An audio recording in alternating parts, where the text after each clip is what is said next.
aniga waxaan goob joog ahaa daris la ah islaan wiilkeeda garaaca wiilku daroogu bartay qaad buu bilaabay sigaar buu bilaabay daroogadu bartay maamadani marka lacagta uu daroogada ku iibsanay iyadu u soo raadsadaa markuu ka waayana wuu dilaa wuu garaacaa maalinka ay jeebkeeda wax ku og tahay guriga way joogi oo imaanshihiisay sugi oo markaasay siini wuu ka tegi maalinka jeebkeedu maran yahay waa inay guriga ka qaxdo waa ma seexanayso reeraha dariskay la soo seexani ilaa ay wax soo hesho ay wiilkaa ku qanciso guriga imaan mayso kaasoo kale habeenkiisa in la iska seexdo soo ma dhaamin yaa la iska seexdaa dhaanta ilmihii marka waxay isagaa lagugu ciqaabi falaa tucjibka amwaaluhum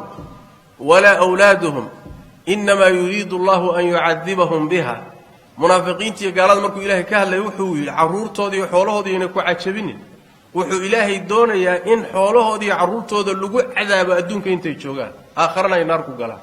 marka ilmahaagiiba haddii cadaab lagaaga dhigo soo kadeed maa waxay ka imaanaysaa adiga ayaa dadaalkii la rabay aan bixinin tarbiyadii baad lumisay khaladaad adigu gashay bay inta badan ka imaanaysaa marka diinteennu carruurtii bay inoo tarbiyanaysaa carruurtii bay kuu laylayaysaa taa waa qodob nabigeenna salawaatu rabbi wasalaamu calayhi markay saxaabadu weydiinu yidhaahdeen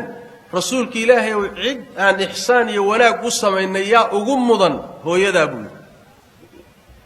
yaa ku xiga hooyadaa buu yidhi yaa ku xiga hooyadaa buu yidhi yaa ku xiga aabbahaa buu yidhi nebigu sal alla alay wasalam wuxuu garanayaa xataa aabbihii inaad 3 goor ka xaq badan tahay oo marka afraad kaalinta afraad aabbuhu soo galay ilmaha sidaa u garanaya bilaahi calayka adduunka intaad joogtaan sidee baad ka fili kartaa ilmo qaabkaa loo tarbiyeeyey sidaas weeyaan waa ilmo wax walba kula diyaara ilaa uu godka kuu hubsado taasi waa qodob waxaan ka helaynaa oo kale ilmihii sidaa aan u tarbiyeyno oon diin ku tarbiyeynay haddaynu ka hormarno oo aynu qabri galno halkaa inagoo ku jirno qabriga ku jirno ina anfici nabigeennu sal alla alay wasalam markuu ka hadlahayey ducooyinka markuu ka hadlahayey waxyaalaha aan gu'in oo ruux markuu dhintay kadib u socon doono markuu ka hadlayey wuxuu ku daray aw waladin saalixin yadcuu lahu ilmo wanaagsan oo uu ifka kaga tegey oo u soo ducaynayay waxaa laga yaabaa camalkaagii aad samaysay adduunka intaad joogtay inuu cadaabka qabriga cadaabkiisa kaa badbaadin waayo oo ilmahaagiiyo kuu soo ducaynaya ilaahay cidhiidhiga qabriga kaaga saaro oo qabriga kugu iftiimiyo oo aad qabriga ku intifaacsato adduunkii keliya ma aha xataa haddaad kala tagteen ilmahaagii qabriguu kugu anfacaya laanna walad saalix u aha sidoo kale intaa keliya ma aha haddii qabriga aad ka baxdo aakhara laysla tagana ilmuhu waalidkiibuu u shafeecayaa qur-aankaad bartay khalqi aad u fara badan buu u shafeecayaa rabbiyo waa ka waalidkay waa kuu ergoonaya waad islaaxisay waa kuu ergaynaya shafaacadiisa inaad jannada ku gashaa dhici karaysa cadaabna kaga badbaado in aad ilmahaagii iyo adigu aad jannada mar kale ku kulantaan adduunka saad u wada joogteen oo halkaa isugu timaadaan soo macno weyn kuma fadhido waxay ku imaanaysaa ilmaha inaad diintiisa iyo iimaankiisa iyo akhlaaqdiisa ka dadaasho waa ka rabbigeen inoo sheegay tabaaraka wa tacaala waaladiina aamanuu waattabacthum duriyatuhum biiimaanin alxaqnaa bihim duriyatahum wamaa alatnaahum min camalihim min shay kuwii iyagii carruurtoodu iimaanka isugu yimaadeenoo wanaagsanaayeen aakharaan isugu geynaynaa iyagii carruurtooda buu rabbi tabaaraka wa taala jannadaa la isugu geynaya yacni wax weeyaan awlaad wanaagsan oo qiimo leh markaad adiga hagaajiso cidda ugu horraysa ee midh goosanaysa adiga waay jannadii aad ku rafiiqaysaan qabrigiibuu kuugu soo ducaynayaa qiyaamadiibuu kuu shafeecayaa adduunka intaad joogto baarri buu kuu yahay wixii uu yahay baad wax ku leedahay نبي وحكولي صلى الله عليه وسلم مركو لها اللي عرورت لها اللي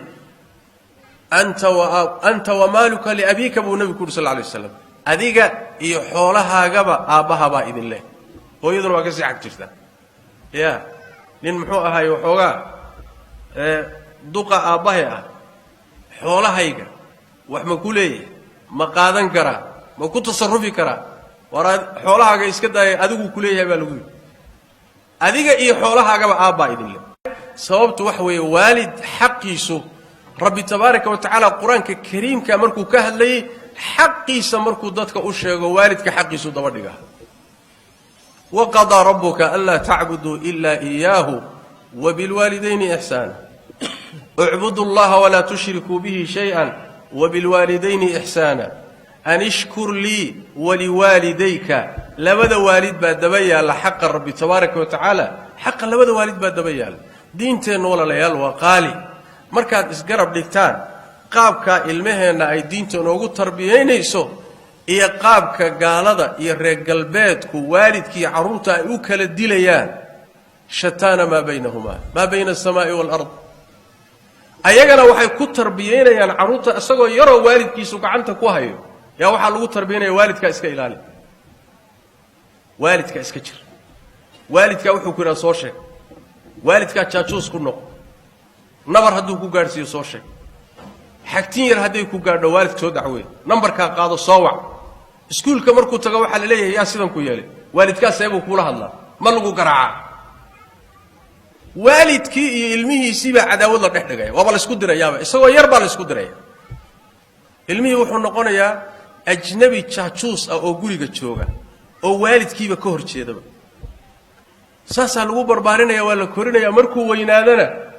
oo xooga uu waalidka ka baxana isma yaqaanaan habartii dhashay dan kamala wehel male wala yaaba qaar badan kamidana ka timaadeen wadamada reer galbeedka ma soo aragteen hooyo dhowr ilmood dhashay oo habar ah oo daa oo xilligii la xanaanan lahaa joogdo gacanta lagu hayn lahaa hal mid kama hayso kaligeed bay guri ku nooshahay stress iyo isla hadal cudurray qaaday wehel male marka ugu dambeysay ay bay wehel uga dhigaan ay baa wehel waa caruurteedina ma hayso wax u iimaanay ma jiro ka ugu baarisan waxa weeyaan caruurteeda waa midka munaasabaadka xilliga fasaxyada iyo holideeyada midka waraaq u soo dira hambalya ah kaas caruurta ugu baarisan midka intuu soo booqdo saacada la joogo soo salaama kadibna isaga taga ugu baarisan إلهي بان إذن كون آريه بل منهجك إلهي إيه منهجك قالك عد إسو فيرين إنك أنا دينتين معاينة تري هو يدا هذا الدقضة إيه صرير تسارا إيه ميشا كو أرور سطي مدحوينة هداتا سحرة كبه هذا الأداس مدحوينة إسوأ هذيك إيادا مدحوينة كوا سحرة كهجاج يا كايدة كهجاج هذا ديالي ويدا صوما عذابك إلهي بالغوو كوسي بلو في سيد الله ما نقول عليه منهج إلهي سود شيء وآدمها احترامي ووالد حقي سجرني وهو يحق هذا جرني وهل كهدي جاي أيا أنت الله ينقود دريبا وحال ليه قال وحي ململوضي وقشن بلدوني اللي نوجود بدله ولا إذا ذوات البحن مدي واكهر مركي ورادات هرمري البحن ما هيسان والد كان أي قعنها يكيل عليه وعرورتي سود داي عرورتي سود داي إلهي بقى محسن تبارك وتعالى حدينو مركا قروينو إنو دينتين عروتين كتر بينو مراها كرشا يديبك إنو سوغار إنغا أيا سببني والدك سببي هداد إلمها كتورتو بدوين أو الأخلاق ذا كله مسود لدى دالي ويدو أما آدمو الدباش وحي اللقود ركلي إنو يهي إناد عمتسيسو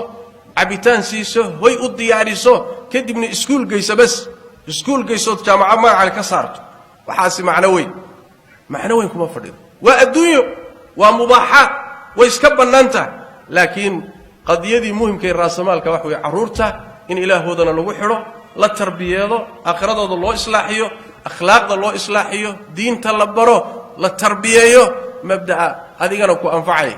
إيجانا أنفعي ومدنا أنفعي ضلكنا أنفعي واحترنا يكوي لنا عرورته تايدا وي مركا أين ندال إن شاء الله تعالى xaalad adag iyo marxalad adag iyo mawjada adag baa inaysa shaki ma leh laakiin ilaahay baynu kaashanaynaa dadaal waynu bixinaynaa biidin ilaahina ilaahay tabaaraka wa tacaala waa inagu guulayn doonaa intaasaan kelimadii